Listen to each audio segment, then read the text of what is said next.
I'm not saying do that and then you'll have a career, but that's the best advice I can give you to get one.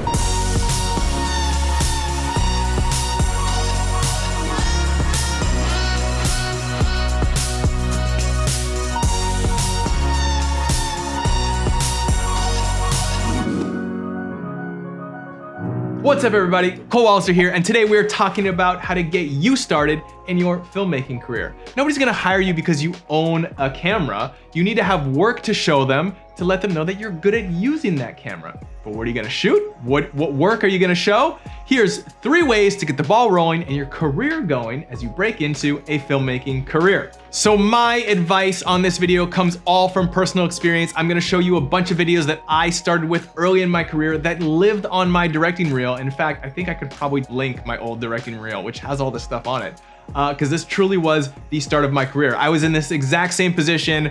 I want a job, I want to be a director, I need something to show, what can I do? First way you can do this is a commercial contest. Nowadays, there's so many of these happening on social. Companies are posting all the time like, hey, make this thing for us and you could win a prize or whatever.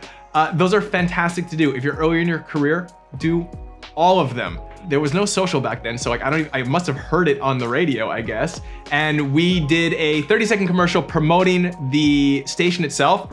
It was tons of fun, and the benefit of it was it forced me to think about what I would do for a 30-second commercial with a company. I could use their branding. So we came up with this great idea and we filmed this really fun video of my buddy who is dancing on the beach, and then the catch reveal is we actually realize he's serving hot dogs and he was just dancing to the radio of the station that we did the video for. This was awesome because really it got me to go produce a commercial that was a standalone commercial that really I could use on my reel. And so yes, it had me enter the contest, which we didn't win, but we did make the finals, and it did get played on television, which was awesome.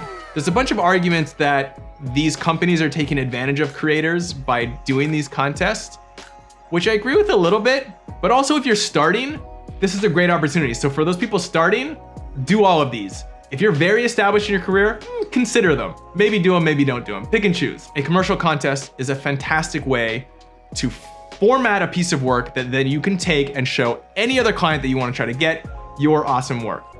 Next on the list is to do a timed short film festival. These also happen all the time. 24-hour film fest, 72-hour film fest. There are some that are like a week-long film fest, though that's a bigger commitment. But again, these are fantastic because it forces you to start and finish something. And again, you need to have work to show people. Nobody's gonna hire you unless you have any work that's like tangible. I did one that was a 72-hour film festival. Early in my career, I co-directed it with a buddy of mine. We came up with this concept, we got a bunch of friends together, and it was 72 hours of mayhem. We would take shifts, sleeping and editing. It was crazy and tons of fun. But at the end of it, I had a short film that I could then use to show my work. It was a horror short film about a guy who would fall in love with women, find them to be so angelic that he wanted to turn them into angels, thus he would murder them. That was our short. And we ended up doing what I think we won a couple things in that film contest. So that was a good pat on the back. But again, at the end of it, I had a great piece of work that I was proud of, that was complete, that I could show to anybody to get work. The third suggestion, this takes a little bit of initiative on your part, because a big part of the issue is wanting to go shoot things, but then wanting it to be perfect and like not having the resources to make it. And like all of these things that get in the way of you actually completing your work are taken away by those 2 options, right? If you're doing a 72-hour film festival, you got to submit at the end. If you're doing a contest, they have a deadline. So those deadlines are really good at having you complete your work, because fundamentally, I think that volume is the thing that will benefit new and seasoned filmmakers alike. You're far better suited to be less precious with your work and to try to just turn up more volume, because as you do more, you'll get better and it'll just be easier and more fun. So sometimes you have your own crazy idea that's been stuck in your head that you want to execute.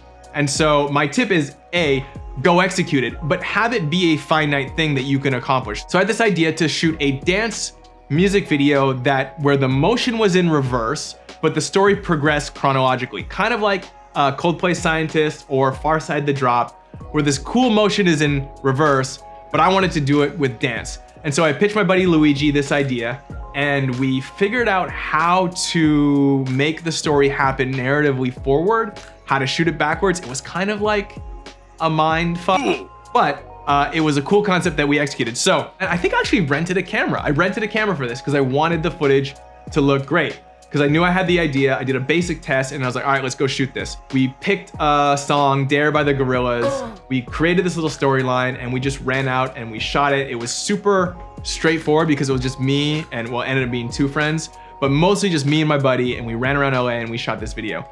Doing your own spec is a thing that takes a little bit more initiative, but the benefit is you have your own creative concept that you can show. So the cool thing about this video was I could show it to people and be like, hey, this is my original idea. Yes, it's to a song I don't own, but it's my original idea and concept and executed, shot, and edited by me. So this is like my approach early in my career. I knew I needed material to show people to get work because, again, I knew people wouldn't hire me without any sort of proof that I could actually do what I was claiming I could do. So finding things that force you to do work, either by joining a commercial contest, by signing up for a timed film festival, or by being inspired by some creative concept that you know you can execute, that is literally what I did. I'm not saying do that and then you'll have a career, but that's the best advice I can give you to get one. If you have any questions, want any tips, like this tip, agree with this tip, have other ideas, comment below, smash the subscribe. I'll see you guys in the next one. We're out of here. All right, peace.